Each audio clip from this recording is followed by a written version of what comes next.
Hello, this is Mr. Hennon for the Henstitute newsletter this week. I apologize I didn't get one out last week. I was busy during the weekend and didn't quite get there. And then I realized later in the week that I hadn't sent one out. So I'm just sending one this week. And really, I just kind of added some stuff I would have added last week. And I think we're still running pretty good. So a couple little things here. Move myself up here. We're 9 weeks down. We're getting ready for week 10. And I put on here that we're listening to you. So one of the things I try to do with my students is I do these Friday feedbacks where I get these Google Forms and I ask a few questions about how they're feeling, things about some of the activities we're going to do, and stuff like that. And so I want to make sure that I'm reading those, that I'm catching those. I would love it if I could get more students involved. This was a couple of examples of things. When I ask some of my questions, I can get some feedback and kind of use it. We talked about projects for second semester, but we did one first semester. And so I said, hey, would you like to do another one first semester, or do you want to wait till second semester? So it was kind of nice to have some information from them. And a lot of them, the majority of them, this red part here said, yes, we would like another project, but can we do it in second semester? So that's why I didn't try to squeeze another one in. We're going to be doing a project here coming up in a few weeks. And then the next thing I kind of asked, this was during our Google Forms this week or this semester, how would you like to work on this? Would you like to be in partners or individually or groups? How would you like to do? And so it's kind of nice to be able to see there that the majority is this yellow where they said we would like to be in groups. Some said they had no preference. The next one is partners. So a lot of times I tend to add all three of those as possibilities, but it's kind of nice to see where those are kind of falling. So just kind of make sure that you give me some feedback. I can always use it and help hopefully improve the classes. Next up, some student accomplishments. I thought this was kind of a funny little comment to say spring is in the air because spring is starting. But we were doing some labs dealing with elastic material in AP Physics 1, dealing with spring. So I've got a couple of pictures here of some students making some measurements here and measurements over there.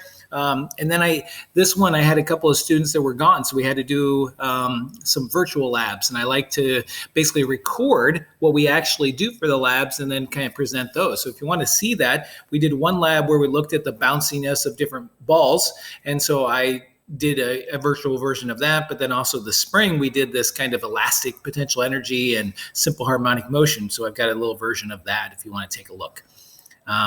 Constructive feedback for this little section, this little newsletter part is mostly that I've been trying to use Google Meet to actually reach out to students that might be absent. But one of the things I think this is a great thing to kind of do is I've started kind of when I go over problems or things like that of actually doing a Google Meet, even if everybody is there, because I can record it and then I can record it and post it onto Google Classroom for students to watch later.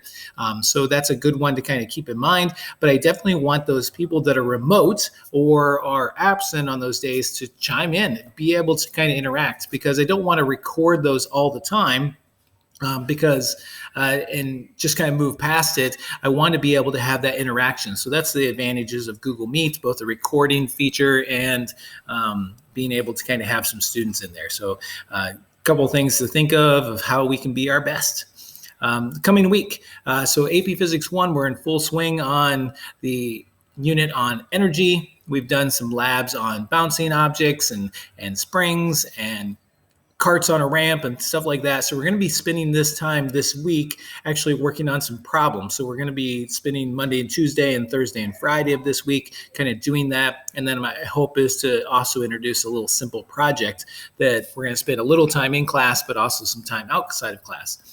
Physics 2, we're getting ready for a brand new unit. We just tested over Unit 4 on electric circuits, so we're getting ready for Unit 5 on magnetism. But we've been doing some work on multiplying vectors, so that's kind of the beginning of it. And then we'll start getting into the magnetic force on charges and how that is affected, and generators and motors and that type of stuff. So that's kind of the plan. And also, like I mentioned, a project is coming sometime down the road.